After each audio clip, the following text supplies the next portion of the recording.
in the deep dark lair of Mega Silver. Looks like Retro is still out making the Mario games. How long is this Mario is missing charade gonna keep going on for? It's been 4 fucking years. Oh, I don't know. Even I'm not sure when he's gonna figure it out at this rate. Anyways, can we review Mario Kart DS? I wanna give my piece on that game. You know what? Sure, why not? Retro seems busy anyways. Mario Kart DS released on the DS in 2005, 2 years after Mario Kart Double Dash, and 4 years after the first handheld Mario Kart game, Mario Kart Super Circuit. Mario Kart Super Circuit was impressive for its time, with it being the first handheld Mario Kart game that you could play on the go. But the next one would take things to the next level, and feature full 3D models and environments, allowing for more unique track designs. The Nintendo DS was so revolutionary, being a little device with 2 screens and an impressive lineup of games. And it even almost outsold the PS2. It's crazy how popular this thing was. Believe it or not, this would actually be my second Mario Kart game. I had the Wii, and a friend of mine had a DS. I ended up getting a DS that Christmas, and they got the Wii because I had one. Funny how things work out. I would end up loving the feeling of having a Mario Kart game on the go. Well, actually, this is my first Mario Kart since the DS was my first console, so I do have a lot of fond memories with this one. Definitely one of my favorites in this series, besides Wii, 8, and World. So with our history of the game out of the way, let's get to the game itself. Like the previous Mario Kart games, this game features the usual modes. Grand Prix, where you race on 4 tracks and try to get first place, time trials where you race against your ghost to get a best time, and the versus and battle mode, which you can now play against CPU opponents and set your own rules. Sweet! There's also a mission mode. More on that later. The roster you start off with consists of the Mario Kart 64 cast. From Mario, to Toad, to Bowser, the usual faces of Mario Kart are here and accounted for. Oh, but this game also has 4 unlockable characters, 2 of them being returning Daisy and Waluigi from Dumb and Dumber Dash. This game also has 4 unlockable characters, 2 of them being returning from Double Dash, Daisy, and Waluigi. There's also Dry Bones, a Koopa Troopa who thought it was a good idea to take a bath in lava. And then there's Rob? Yep, the guy who made the NES pass off as a toy. And finally, there is Shy Guy, who is unfortunately only playable in download play. Each characters also have a unique vehicle. Mario has the V-Dasher, a well-liked vehicle, considering it came back in 7, 8 as DLC, and World. Luigi has the Poltergeist 4000, so he can win the race and clean the track. Peach has her Royale, Yoshi has the 8-1, Bowser has the Tyrant, Wario drives the Brute, Toad is in a Mellow? Daisy is showing off her expensive car, and Rob drives the Rob BLS? Waluigi brought construction equipment of all things to a race. Donkey Kong's kart is modeled after a rhino, nice reference to Donkey Kong Country. And last but not least, Dry Bones has the Banisher, my favorite card in the game. Maybe second to a secondary vehicle, a bloody tank! Oh yeah, characters have secondary vehicles that you can unlock. These include the Shooting Star, the Steamliner, the Light Dancer, and Tripper, Cucumber, what the heck, a 4-wheel cradle, a wildlife jeep, farming equipment, the Zipper, which technically makes Mario Kart DS the first game in the series to feature a bike before Wii made it standard. We also got Bowser's Hurricane, and Rob has legs. And when you beat all the cups, you unlock the ability to drive any vehicle with any character, even the standard carts.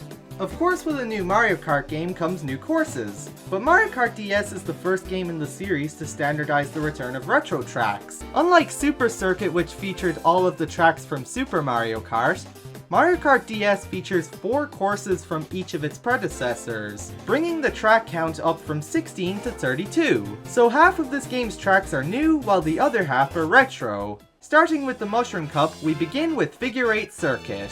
It's meh. Even for a beginner course, it's not really that engaging. The only thing that makes it memorable is that it's the first course of the game. Yoshi Falls, a nice and peaceful track. Not much to it, it's just a nice one to play on. Cheep Cheep Beach, a standard beach course with ramps to jump off and cheap sprites to avoid. Now this location is a returning one from Double Dash, originally a battle stage, but now it's been converted into a track. The one and only Boston Building! What the heck are you talking about? Zooey Mama! Like its battle stage counterpart from Double Dash, it's spooky and fun to drive on. There are trees that will attempt to block your path, and all around, it's great to see representation from one of the most unique Mario spin-offs, Boston Building. Okay, seriously, why are you calling Luigi's Mansion that? Zooey Mama! Do you want me to get the Gundam? Moving over to the Flower Cup, we begin with Desert Hills. Just your typical desert track with pretty good music. And the entry song from Super Mario Bros. 3. Next is Defino Square, another relaxing track, based on Super Mario Sunshine. There are tight alleys to maneuver through, and a bridge that goes up and down. Waluigi Pinball, one of the most beloved courses in the series, and for good reason. It's a freaking giant pinball machine that you drive in, with bright lights and a launcher that sends you flying. There are giant pinballs and bumpers to avoid, and all around, a flashy, eye-catching, and memorable track with a memorable theme song. Shroom Ridge. Think of this like Mushroom City, except instead of dealing with the chaotic traffic of the big city, you're now going for a nice drive through the countryside. But you still have traffic to deal with. But you do get a relaxing song to go with it. But don't let that put your guard down. DK Pass, you're going up and down a snowy hill. Also, there's an item box on the top that'll give you 3 mushrooms or a star. But it's a risk or reward deal. Unless you have a mushroom. Tick-tock clock. Hey kids, do you want to race inside a clock? Well, here you go. A good track, I say. Now how in the hell do they get out of it? Mario Circuit finally shows itself as the 11th track of the game. There are piranha plants breathing fireballs at you, Goombas to avoid, and a non-functioning warp pipe to drive through.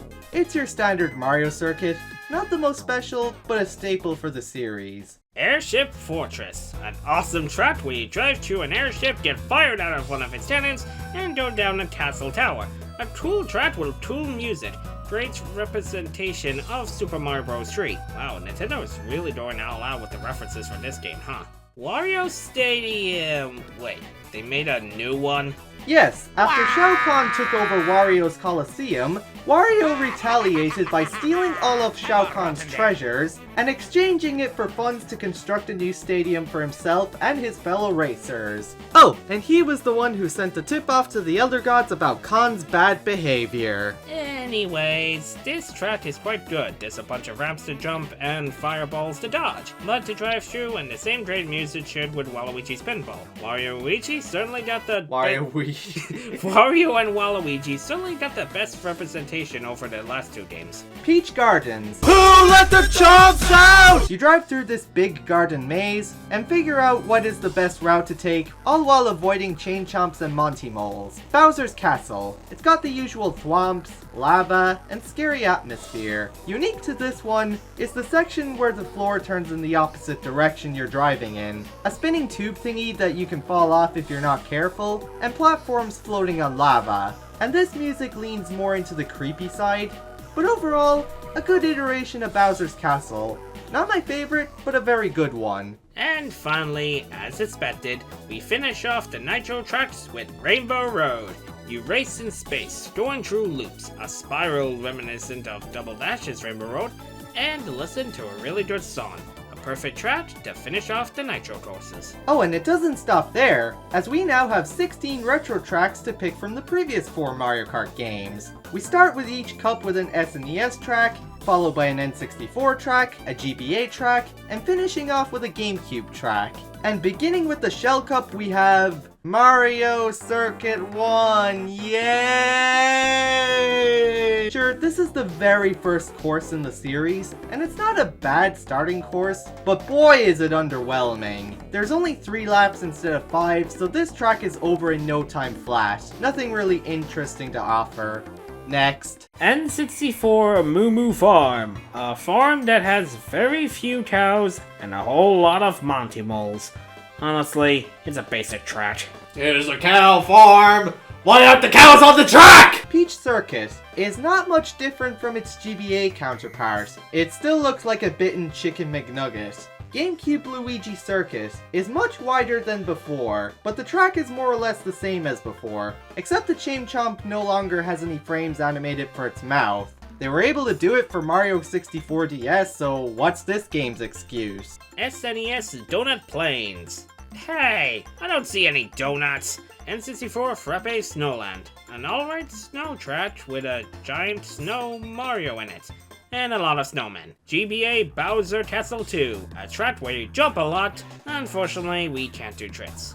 Yet. Also, this is not the best version of the song. Baby Park is the first major downgrade in the retro track selection, and this is due to Mario Kart DS having a less chaotic nature and less crazy items than Mario Kart Double Dash. What used to be a wild death trap of a track is now just an oval that you drive around 5 times instead of 7. It feels like they just put this track in because it was easy to port over, but without the special items, and DS being slower than Double Dash, even at 150cc, this track completely loses its identity and now is nothing more than a boring oval to drive on. SNES Tuba Beach 2, the track Nathaniel Bandy got thrown into when he was looking forward to playing Wario Stadium. A simple track, nothing much to say here. This pretty much goes for most tracks from Super Mario Kart or Super Circuit. Next, N64 Choco Mountain. Not as bumpy as its original counterpart, but man, playing this course as a kid always made me wanting some chocolate. Say Silver, do you have any chocolate around here? Why is everyone always trying to steal my chocolate? GBA Luigi Circuit, a track where you drive around in the pouring rain. There's also Luigi's Blimp. That's about it. Next. Mushroom Bridge from Double Dash isn't too much of a far cry from its GameCube counterpart. The pipe shortcut is gone, along with the ability to drive on the bridge, but it's still a fun track where you have to avoid traffic. SNES Choco Island 2 is slippery. Nuff said. Banshee Boardwalk is just as creepy as the original, and the bats are still out to get you. Did Batman drop his sonar gadget in here? Sky Garden. Oh, Sky Garden. If you watched my Super Circuit review, you'll know that I love this track. It's just a beautiful track with beautiful music that still keeps you on edge, with edges to avoid falling off. Overall, a track that is still just as beautiful as ever, and the music remains as uplifting as ever, and even clearer thanks to the DS's improved sound font. I agree, Sky Garden's song is definitely one of my favorite Mario Kart songs. And finally, we finish off with Yoshi's Circuit from Double Dash. You race around the track battle after Yoshi, honestly a pretty basic track to finish off the retro courses, and it's missing a shortcut. Should they really not put that in the DS version? The retro selection in this game is not the most exciting, especially since the Double Dash tracks took a huge hit in quality due to the limitations of the DS, but it's still cool that they tried this, and this aspect would see improvements in later Mario Kart games. The controls are much tighter than Double Dash. No more slipping and sliding all over the track. Though DS is a bit slower than Double Dash even on 150cc, or maybe it's just me. Either way, it's not a big deal. It's still the same fun Mario Kart action, but now on the go with full 3D tracks. Drifting works more effectively, perhaps too effectively. If you know what you're doing, you can pull off this trick called snaking, where you can pull off a series of quick drifts for quick boosts and get a huge lead. Taking advantage of the DS's dual screen feature, the top screen displays all the main action, while the bottom screen shows a map with 2 different options. One full map and your current surroundings. This then helps you see item boxes, your opponents, and incoming items. You can even see what items your opponents are holding, so you can prepare to block or counterattack them. This is a cool intuitive feature that helps DS stand out from Double Dash and not seem like an inferior game for being a handheld. Speaking of items, the usual items are back, and no longer exclusive to specific characters. That includes the Bob-Ombs, which were introduced in Double Dash as being exclusive to Wario and Waluigi. Didn't you see the bloody bombs? There are 2 completely new items in the game. The first is a more useless one, the blooper. It squirts ink in an attempt to obstruct your view, and even if you choose not to use the conveniently useful second screen, you can still see perfectly fine on the top screen. The other new item, however, is a lot more useful. If you're far behind, the bullet bill can send you blasting through your opponent and help you catch up to the top. Versus and Battle mode return, and now you can play both modes with CPUs. if you're an Adachi. Battle mode has Balloon Battle, where you are given 5 balloons with 1 balloon to start off with, and you can blow up to 3 on hand by pressing the select button or blowing into the DS microphone. I find the first method more effective. And the drill is the same as before. Take out all of your opponents and make sure you're the last one standing. This game includes another battle mode called Shine Runners, not to be confused with Shine Thief from Double Dash. In this mode, you have to collect shine sprites before a timer knocks you out. Collect the most shines and you win the game. There are 6 battle stages to choose from. A Nintendo DS, you fight on top of a giant Nintendo DS. Simple and fun. Twilight House.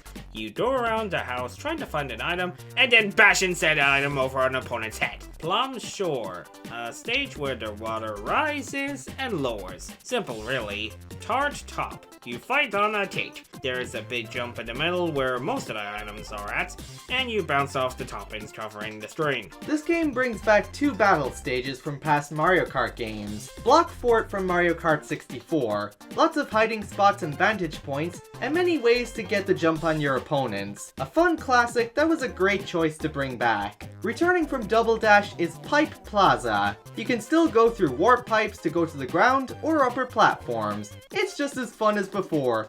Whee! There may be only 2 retro courses in the battle mode, but they are so fun and they were great choices to bring back. And finally, this game has mission mode.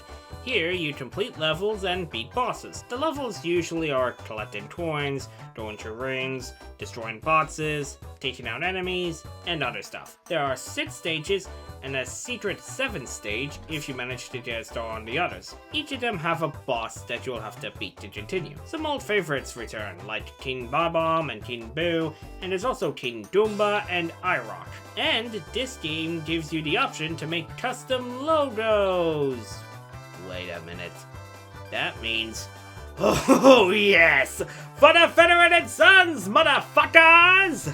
Multiplayer is very fun. Up to 4 DS owners can play. If you have 1 copy of the game, you only get to choose from 8 courses, and the players without a copy of the game are forced to play as a shy guy. But if all players have a copy of the game, you get the full, uncompromised experience. And no more using cables, as it works wirelessly. Much more convenient this way, as Mario Kart is meant to be enjoyed and suffered with others. Whether you're in the comfort of your own home, or on the go. The graphics are definitely a step up compared to Mario Kart Super Circuit, with full 3D environments and character models, and unique victory animations.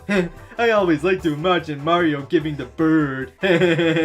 However, most of the items are 2D sprites. I'm gonna presume that this is because the DS still had some limitations, and the game doesn't look quite as polished as Mario Kart Double Dash. But that's to be expected, and again, it's still an impressive step up compared to Super Circuit. The music is good as always. My favorite tracks will be Airship Fortress, Rainbow Road, GBA Sky Gun, DT Pass, Figure 8 Circuit / Mario Circuit, and Defino Square. Mario Kart DS certainly has very DS feeling music. I know that probably doesn't make sense, but to put it simply, like the music from the other Mario Kart games, Mario Kart DS's soundtrack has its own personality and vibes that reflects on the sound font it was made on. Some of my favorite songs include Waluigi Pinball / Wario Stadium, Rainbow Road, Delfino Square, and GBA Sky Garden. The last one has to be my favorite rendition of the song from the series. And that was Mario Kart DS. What do we think of this game? Well, I say this game still holds up. It's still fun to go back and play this whenever I can, or when I get bored while we're doing a Let's Play. You're fired! Sure, there are some flaws here and there, but that doesn't stop it from being good.